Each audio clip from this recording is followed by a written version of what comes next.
김경수의 경제데이트 77회 2부를 시작합니다. 안녕하세요. 저는 길경식입니다. 네, 안녕하세요. 저는 서성민입니다. 네, 김광수입니다.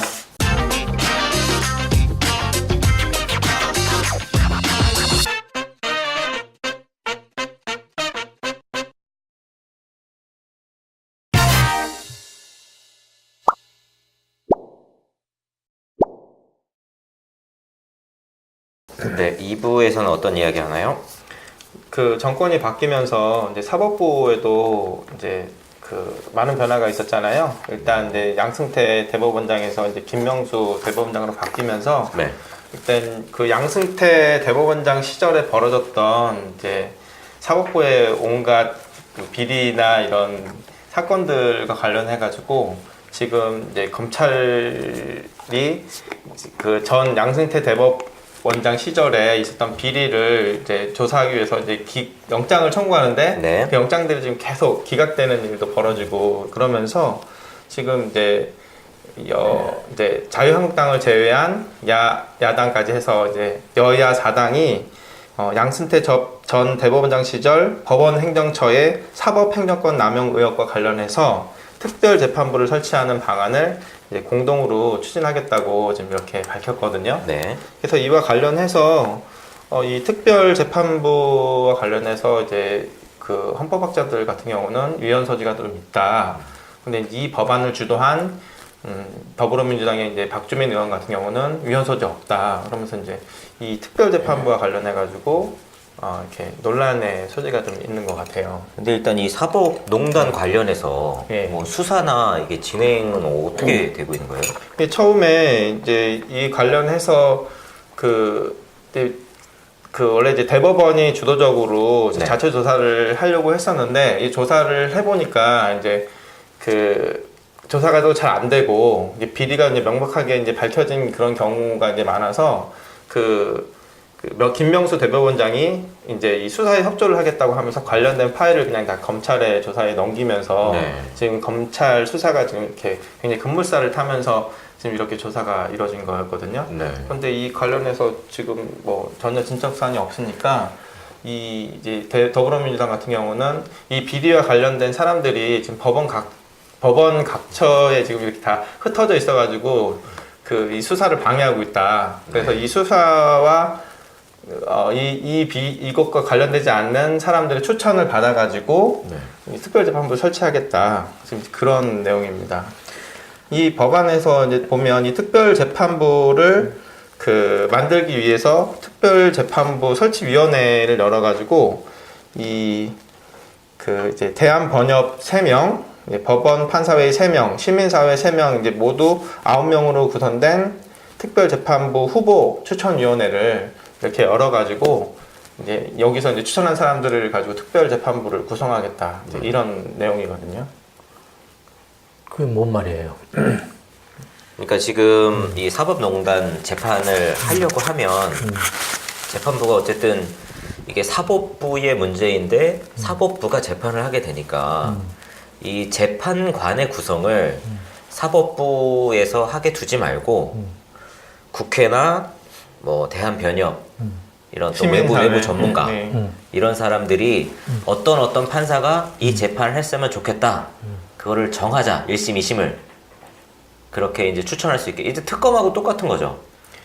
특별재판부를 설치를 하자라는 그걸 국회가 지금 이야기를 네, 했다. 법안을 지금 민주당이. 네. 그럼 이건 그 상권분립을 규정한 그 헌법 일단 위헌이 될 것 같은데 당장에? 일단 이 박주민 의원 이야기는 사법부에 문제가 있기 때문에 이게 법률 개정을 그러니까 그 통해서 법률 개정은 어떻게 헌법이 최상위법이고 최상위법은 헌법에서 상권분립을 규정을 했는데 그러면 그 사법부의 문제를 해결을 하려면 헌법을 개정을 해야 되죠.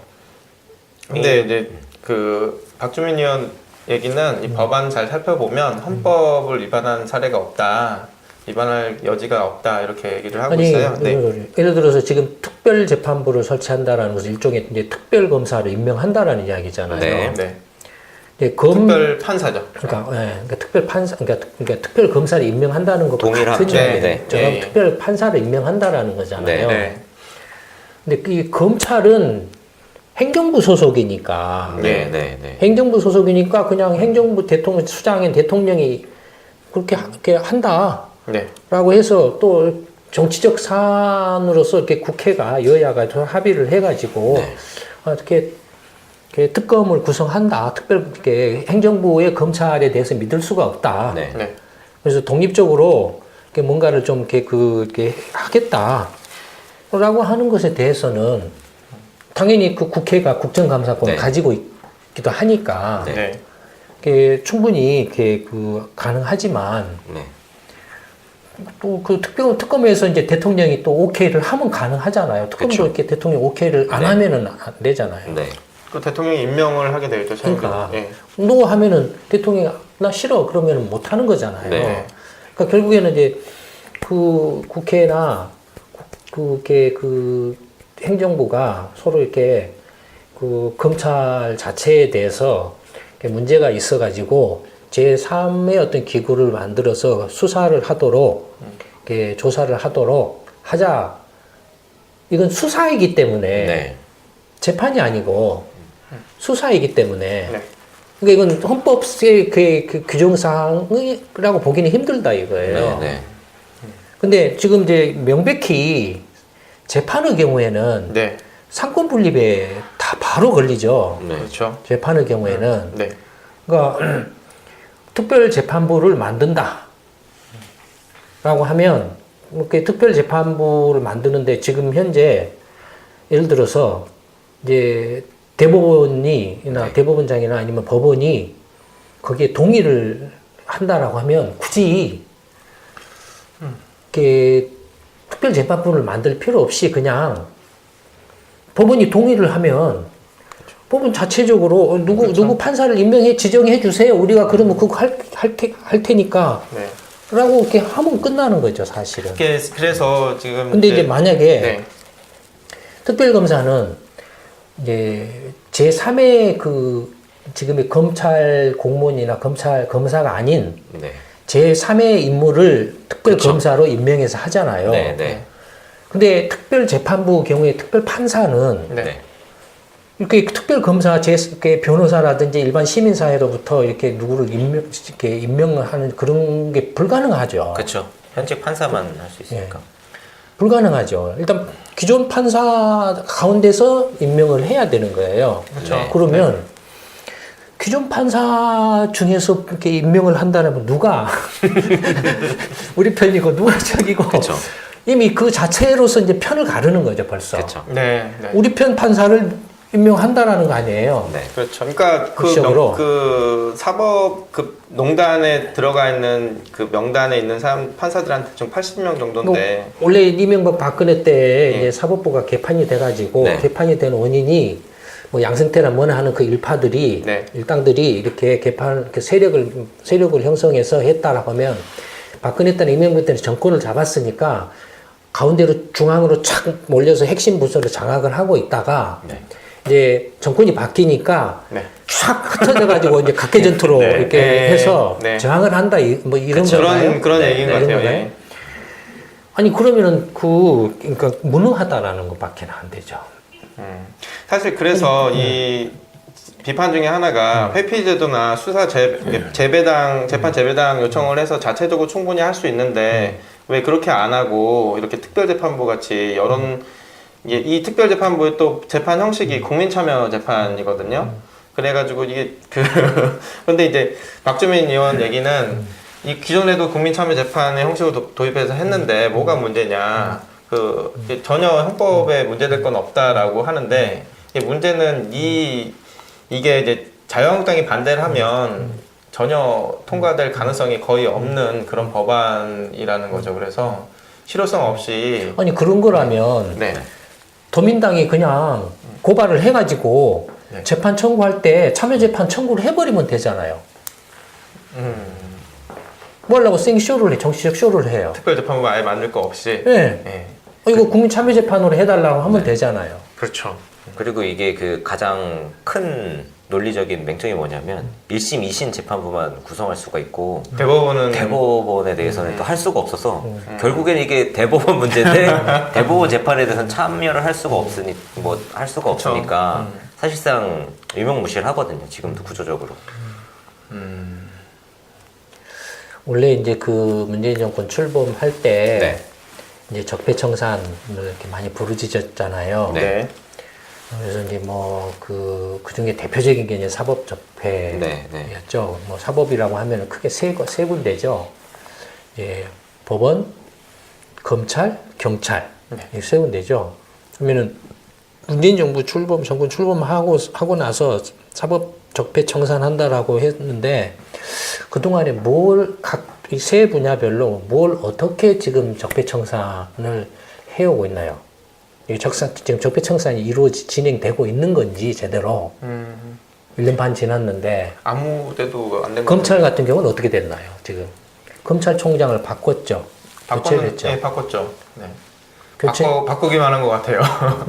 검찰총장이 적폐 청산에 나서서 막 이렇게 하는 뭔가 성과라든지 그래서 뭔가 그런 것들이 이슈가 돼서 네. 국민들이 가시적으로 이제 검찰이 객관적이고 중립적인 입장에서 공정한 수사를 하는 그런 걸로 환골 탈퇴가 된 건지 아니면 되고 있는 건지. 근데 제가 지금 그 여러 가지 이렇게 인터넷상의 뉴스나 이런 걸 본 바로는 오히려 지금 그 검찰하고 문재인 정권하고 민주당하고 네. 오히려 더 이렇게 즉 강원랜드 취업 비리와 관련해가지고 그때 그 수사했던 검사가 지금 현 검찰총장하고 검찰 수뇌부를 굉장히 비판하는 그런 글도 막 그러니까 올라오고 지금 있잖아요. 그 뭐죠 누굽니까 여검사들 있잖아요. 네네네. 그 예전에 이명박 때부터 이렇게 부당한 압력을 수사 과정에서 이 상급자로부터 부당한 네. 압력을 받아가지고 저항을 했던 그런 검사들이 몇 명 있잖아요. 네. 네네. 근데 그 검사들 페이스북을 보면은 더 어처구니없는 일이 지금도 여전히 그렇죠. 이렇게 그때 그런 압력을 행사했던 사람들이 지금 문재인 정권의 검찰의 수뇌부에서 계속 그대로 힘을 이렇게 행사를 하고 있고 그런 사람들에 대해서 과감하게 이렇게 어떤 그 교체를 하거나 처벌을 이렇게 뭔가 징계를 한다든지 그래서 새로운 어떤 이제 정말로 이렇게 깨끗한 능력 있는 유능한 그런 이렇게 검찰이나 검사들로 이렇게 새로운 어떤 그 신진 세대의 그 인물들로 이렇게 해서 이렇게 엄정한 법의 집행이나 뭐 이렇게 이렇게 국민들의 어떤 애로나 어떤 그 사건 사고들을 납득할 수 있게 이렇게 수사를 해줄 수 있는 그러면서도 이렇게 재판의 기소 과정에서 이렇게 모두가 다 이렇게 납득하고 신뢰할 수 있는 그런 어떤 이렇게 기소 나 재판이 이루어질 수 있는 뭔가가 이렇게 변화가 있냐 이건데 적어도 그런 이렇게 과거 이명박 박근혜 정권 때 이른바 사법 탄압이죠. 검찰 탄압이죠. 그러니까 적폐에 저항을 했던 그런 검사들이나 이런 사람들이 문재인 정권 들어와서도 그걸 못 버티고 옷 벗고 나가버린 사람도 있더라고요. 더 이상 이건 이제 불가능하다라고 해서 그래서 변호사 하면서 계속 그걸 지적을 하는 사람도 있더라고요. 그럼 도대체 문재인 정부나 민주당이 출범하면서 적폐 청산 어쩌고 저쩌고 막 떠들어대고 뭐 했는데 뭐가 어떻게 이렇게 전제 진행이 됐고 성과가 어느 정도 있었고 하는 것들을 국민들한테 설명을 해야 되지 않나요? 아직 뭐 성과가 없으니 설명할 기회도 잡지 못하는 그냥 개인처럼 뭐 어떤 또 특정인처럼 어떤 인물 거기도 인물을 내세워가지고 그 박근혜 특검 때 뭐 이렇게 했던 누구죠? 윤석열 뭐 그런 식으로 누가 지금 검찰 개혁을 어떻게 거기도 뭐 인물론이나 영웅론을 뭐 이렇게 주장을 하나요? 그런 걸 적폐청산이라고 하나요?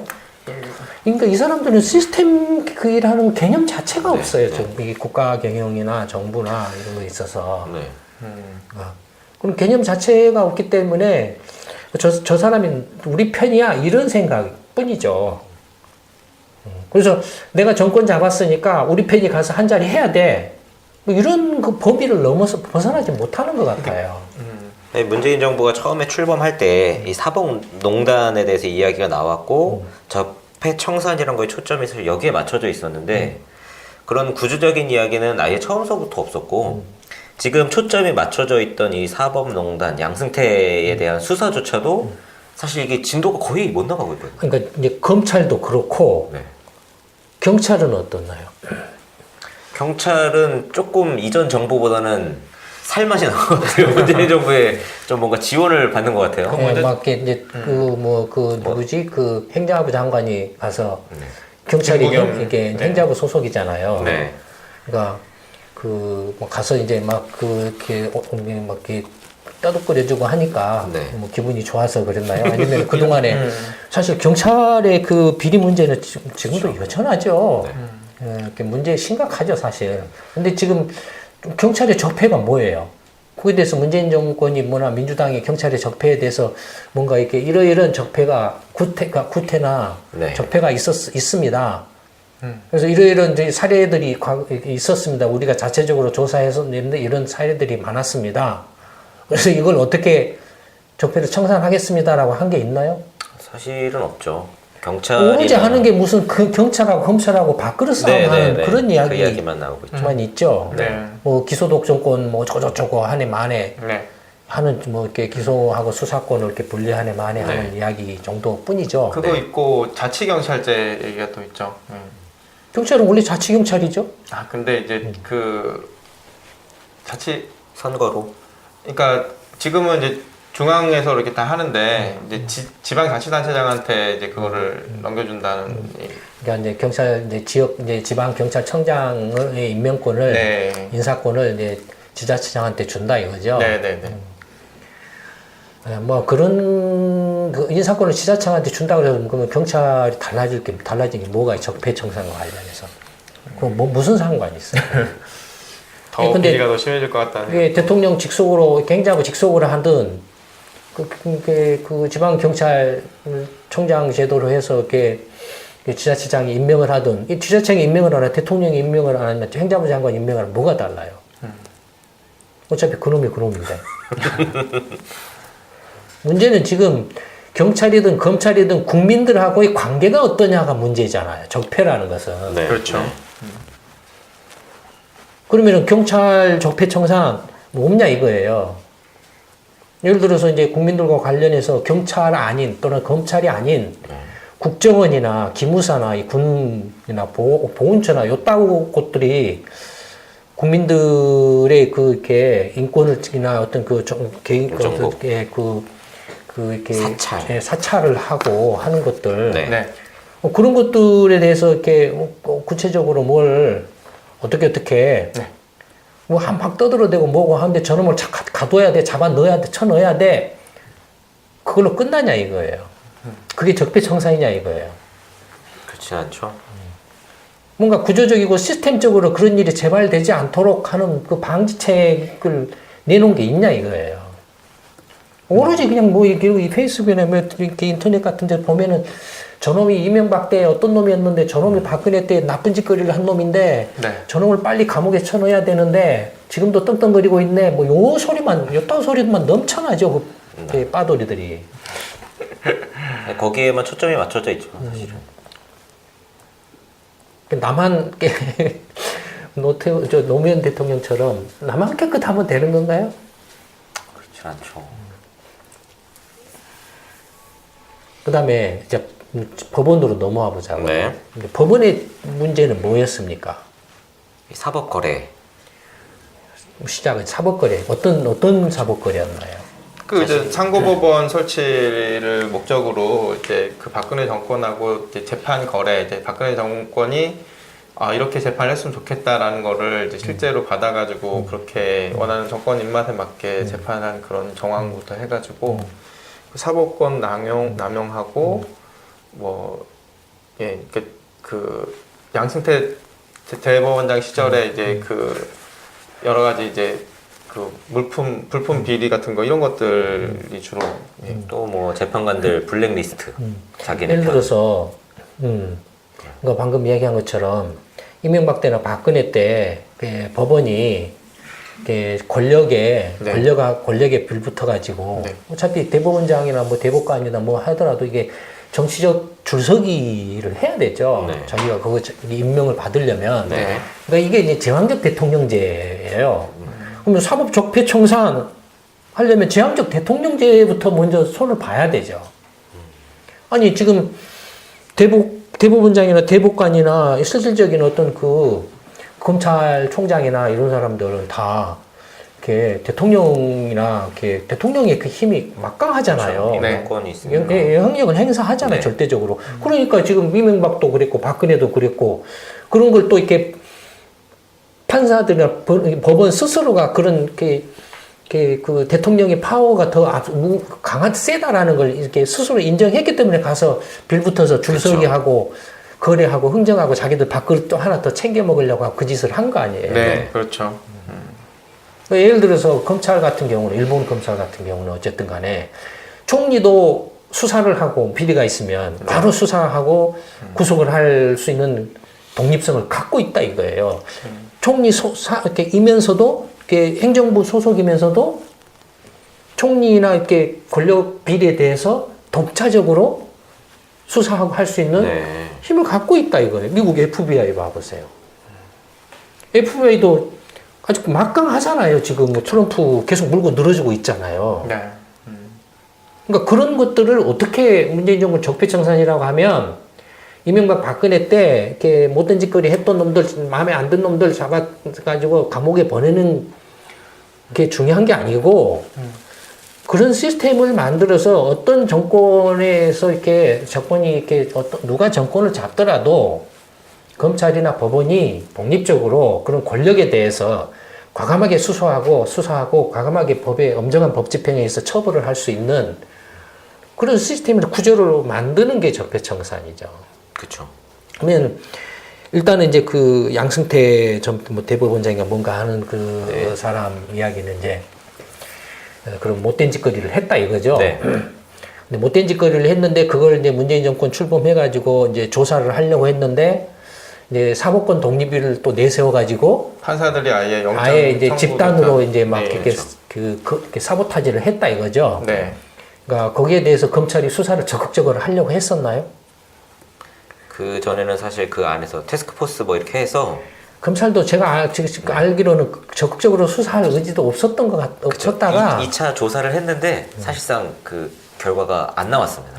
그러니까 했다가 하도 이제 여론이 네. 뭐 악화되니까 그 어쩔 수 없이 이제 뭐 청와대나 민주당이나 아니면 이렇게 쪽이 이제 이렇게 움직였지 않나 싶어요. 네. 그러니까 사실 이게 거의 묻힐 뻔했죠, 그냥. 그러니까 예를 들어서 이제 특별재판부 이야기도 이제 정치적 꼼수에 가깝죠. 꼼수죠, 사실은. 거의 지금 현실성도 없고 실효성도 없어요. 네. 그래서 이제 그 말미에 이제 그 박주민 의원 인터뷰한 기사 마지막에 보면 대화하고 압박하겠다 이렇게 되게 이제 그 변호사 출신들이죠. 변호사 출신 네. 중에가 이 이른바 민변이나 이런 쪽 변호사 출신들이 정치권에 입문하는 길은 근데 이제 새누리당 계열로 줄을 서는 경우하고 네. 이제 이쪽 민주당이나 이런 쪽 계열로 줄을 서는 경우 둘로 갈라지죠. 새누리당 계열로 줄을 서는 경우는 변호사라고 해도 그쪽에 이제 뭐 가서 어떻게 줄을 잘 서고 이제 비자금이나 이런 걸 많이 하느냐. 여기가 이제 관건이고. 네. 이쪽 입사 이제 기준이 그거네요. 이쪽 민변 쪽이나 이런 쪽 그 민주당 쪽에 줄을 서서 뭔가 이렇게 정치에 입문하려고 하는 경우는 대부분이 민변이라든지 이런 시민 선거 전 한 1년 전에 갑자기 이제 가서 그 선거 그러니까 그 이제 뭔가 그 이제 뭐랄까요? 활동 사유 운동. 저기 길거리 시위를 해요. 네. 그러니까 뭔가 길거리 활동을 해요. 네. 이 박주민 의원 같은 경우는 이제 세월호 네, 그런 활동을 해요. 아주 네. 그러니까 눈에 탁 띌 수 있는 뭔가 이렇게 그런 걸 해요. 네. 이 사람들이 무슨 어떤 정책적인 전문성이나 뭐 이런 게 있는 게 아니고 네. 그렇게 딱 가서 해요. 거기에서 이제 사람들이 막 좋다 막 박수 쳐주고 잘한다 이렇게 하면은 이제 그리고 그것이 조금 일정 수위에 도달하게 되면은 선거 때 민주당이 그걸 선거로 써먹어요. 선거용으로. 네. 선거용으로 써먹어. 그래서 한두 명의 몇 명을 청년 대표라든지 네, 네. 뭐 시민사회 공천이라든지 네. 뭘로 이렇게 맞습니다. 해요. 딱 그 케이스예요. 예, 그러니까 그런 케이스 대부분이 그래요. 그런 식으로 해서 그러니까 근데 민변 같은 거는 이제 참여연대라든지 경실련이라든지 이런 시민단체에서 이제 좀 이렇게 과격한 행동을 해요. 그래서 자기 이름을 이제 띄워요. 네. 띄워요. 그래가지고 이제 국회 만약에 이제 들어가게 되면 이 사람이 뭘 알겠어요. 정책적인 능력이 없죠. 결국에 하는 짓은 뭐냐면은 계속 그 짓을 되풀이를 해요. 이른바 이제 길거리 어떤 그 선동 행위를 되풀이를 해요. 그러니까 이 친구, 이 박주민의 친구도 그런 스타일이에요. 그러니까 대표적인 게 이재명 같은 사람이에요. 이재명 씨는 처음에 정계 입문의 계기가 성남 병원, 성남 의료원을 계기로 시작을 했는데 지금 성남 의료원 아직도 이제 10년이 지났는데도 아직 개원을 못 하고 있다고. 그러니까 하여튼 그 사법 적폐청산이라고 할 때 그 네. 적폐청산의 이렇게 대상은 아까도 계속 되풀이해서 말하지만 검찰, 경찰, 법원, 그다음에 기타 정보기관, 권력형 기구 네. 이런 것과 국민들과의 관계를 어떻게 설정하고, 설정하고 어떻게 국민들의 어떤 권리를 어떻게 보장하느냐. 국민들의 인권을 침해하지 않고 국민들의 권리를 어떻게 최대한 보호하느냐에 네. 초점을 맞춰서 그런 시스템을 만드는 게 적폐청산의 핵심 포인트죠. 네. 이런 정치적 꼼수를 부려가지고 마치 실질적으로 문재인 정권 자체가 민주당 자체가 네. 그런 의지가 없으면서 또는 그런 능력이 없으면서 그러니까 아니 생각을 해보세요. 자기가 대법원장을 임명을 했는데 임명한 대법원장이 적폐청산할 의지가 없는데 의지가 없을 정도인데 그럼 왜 그 사람을 임명했냐 이거예요. 그 김명수 대법원장 진짜 답답하더라고 보고 있으면 아무것도 안 하는 것 같아 진짜 그 사람. 네. 그래서 하도 욕을 얻어 처먹으니까 이제 그 수사 파일도 검찰한테 그냥 인계를 한 거잖아요. 법원 자체적으로 조사가 전혀 안 되니까. 사람이 진짜 없나 봐요. 사람이 진짜 없으니까 자기가 수족처럼 믿고 따를 만한 사람들이 법원 내부에 없다는 건가요? 철저하게 자기 기득권, 이른바 자기들류의 엘리트 기득권하고 국민은 이제 개돼지다 이거예요. 그 사람들 눈에는.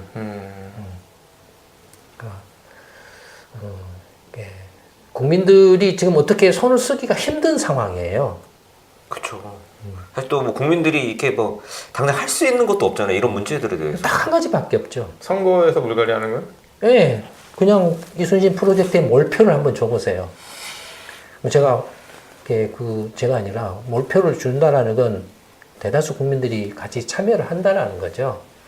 그쵸. 그러면은 바로 적폐청산 할 수 있죠. 그것 외에는 방법이 없어요. 근데 왜 그러면 민주당이나 자한당이 이런 쇼만을 할까요? 검찰이든 법원이든.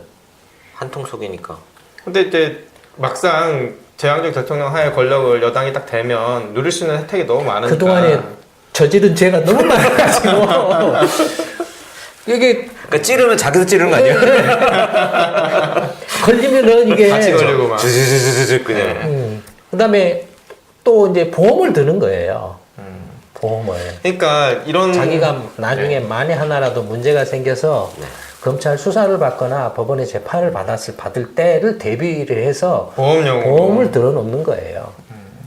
가만히 이렇게 보면 어떤 이슈가 터져가지고 막 공격을 막 하잖아요. 서로가 공격을 하는데 어느 딱 일정 수준이 딱 되면 그 딱 멈추고 그거에 그 이상 안 해요. 이슈 싹 사라지는 게 눈에 보이거든요. 네. 딱 처음에 막 말한 것처럼 하는 척 해요. 길거리 행동을 해요. 길거리 와서 막 하고 이렇게 선동하고 조작 이제 뭔지를 막 해요. 빠돌이들 동원하고 해요. 그러다가 이게 이제 본론으로 들어가려고 하는 순간에 싹 빠지죠. 그러니까 흐지부지야. 그러니까 이게 다 완전히 국민들 사이에서 다 까발려지면 너나 나나 좋을 거 없으니까 이쯤에서 끝내자. 서로 협상하고 이게 담합하고 딱 서로 이제 신용만하고 이게 다 똑같은 식의 계속 반복이 되는 그러니까 거예요. 예를 들어서 어쨌든 간에 이명박의 뭐 비리 네. 하면은 민주당이 비리를 파헤쳤습니까? 누구 그 이른바 언론 기자라고 하는 친구들이 파헤쳤습니까? 아유, 글쎄, 언론 기자들이 다 파헤치는 거죠. 그럼 검찰이 파헤쳤나요? 법원이 뭘 판결을 이렇게 처단을 했나요? 예, 법원은 박근혜도 이렇게 뭐 검찰이 했나요? 법원이 했나요? 그러고 그것도 다 언론에서 이렇게 까발려져서 결국에는 여기까지 온 거네요. 네. 그러니까 두 보면 이게 보면 굉장히 상징성 있는 이제 특히 대통령을 했던 사람들 욕보이고 망신 주는 선에서 끝나고 그 실제로 일을 주도하거나 비밀을 많이 알고 있는 것 같은 사람들은 언론에서 관심이 사라지면 어느 순간 딱 보면은 국회의원으로? 지금도 그 말을 되풀이하고 있잖아요. 전두환이나 노태우 같은 경우. 네. 아니 29만 원밖에 없다는 사람이 네. 저렇게 지금까지 구순이 다 될 지금으로 뭐 회 뭐 숨겨놓은 돈이 있는 뭐니 어쩌네. 아들들 다 재벌됐어. 벌금조차도 예를 들어서 DJ 정부 때도 그랬고 네. 노무현 정부 때도 그랬고 네. 뭐 이명박 박근혜 말할 것도 없고 네. 문재인 정권에서도 마찬가지고 네. 그 분명히 재판에서 이렇게 그게 뭡니까 벌금인가 뭔가를 때렸는데도 그걸 왜 추징을 안 하죠. 추징을 안 하냐 이거예요. 다 못하냐 이거예요. 저는 그 전두환이 그 한번 언론 인터뷰에서 그 말 했던 게 되게 충격적이었는데 그 지나가는 사람들이 막 야유하고 욕하고 했어요. 그랬더니 전두환이 나한테 당해보지도 않은 사람들이 아 저는 진짜 사람이 아닌 것 같아요. 그런 생각이나 그런 말을 그냥 한다는 게 그건 사람이 아닌 것 같아요. 그러니까 결국은 결과적으로는 한 통속이에요. 그쵸, 민주당이나 새누리당, 네. 자한당이나. 그래서 이렇게 새누리 이중대는 뭐냐 하는 말이 괜히 나온 것도 아니고, 그게 좋다고 양쪽으로 갈라져가지고 막 빠돌이짓 하네, 일변에 뭐네, 막 이렇게 문반에 뭔반에 막 이렇게 한다라는 게, 그게 너무 참 어처구니가 없어요. 근데 소장님도 몇 번 말씀하셨지만 많은 사람들은 그냥 지금은 지켜보고 있는 사람들이 굉장히 많아지고 있는 것 같아요. 이쪽도 싫고 이쪽도 싫고. 근데 왜 지켜만 보고 있냐 이거예요. 이순신 프로젝트에 직접 참여하셔야 이게 이제 바뀝니다. 지켜만 보지 마시고. 네, 뭐 이 정도로 하죠. 네. 오늘 김광수의 경제데이트 77회 2부에서는 사법농단 관련해서 이야기를 했는데 좀 지역적인 개인의 비리나 이런 사건의 이슈를 맞출 게 아니라 큰 구조적인 문제를 어떻게 바꿀 것인가. 결국 이 회담은 국민들의 참여, 이순신 프로젝트의 참여에서부터 시작된다라는 거 계속 말씀을 드리고 있으니까 방송 들으시는 분들은 정말 속는셈 치고라도 한번 와서 참여해보시고 들어보시고 하면 아 정말 다르구나 느끼실 수 있습니다. 9기가 곧 시작되죠. 네. 정책아카 이순신 프로젝트 정책 아카데미 9기가 이제 곧 시작됩니다. 한번 와서 경험해 보세요. 경험해 보신 이렇게 백문이 불여일견이라고 한번 와서 경험해 보시고 그때 나서 이렇게 판단해도 늦지 않습니다. 네. 와 보십시오. 김광수의 경제데이트 77회 2부는 여기서 마치도록 하겠습니다. 감사합니다. 네, 감사합니다.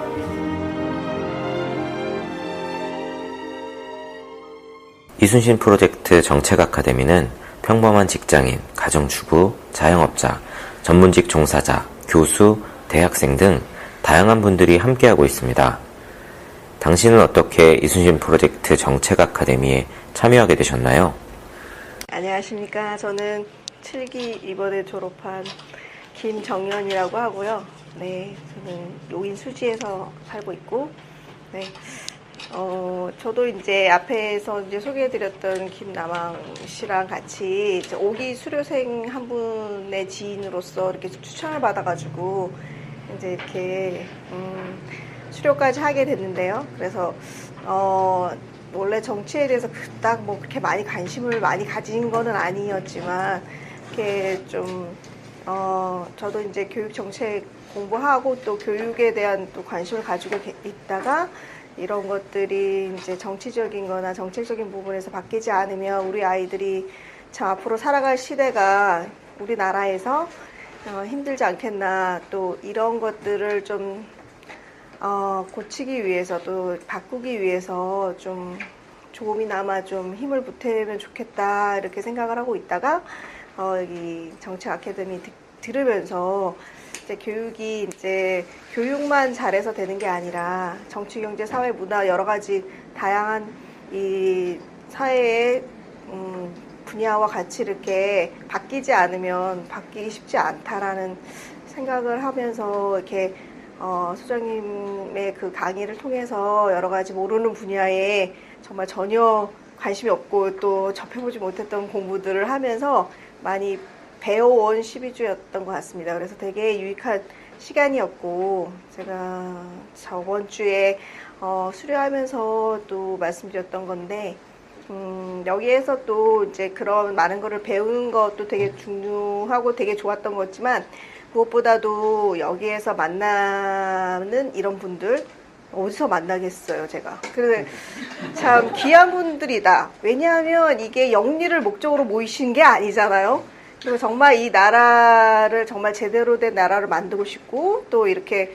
좋은 세상을 만들고, 또 유익한 어떤 그런 유산들을 앞으로 다가오는 세대를 위해서 좀 해보고 싶다라는 어떤 순수한 열정과, 이 변화에 대한 그런 간절함들이 여기 다 모이게 하셨던 것 같아요. 그러니까 이런 분들이 참 귀하다. 아직은 많지는 않더라도 이것이 분명히 순수한 열정이고 그런 어떤 순수한 동기와 의도를 가지고 있으면 이게 분명히 꽃이 필 것이다, 앞으로.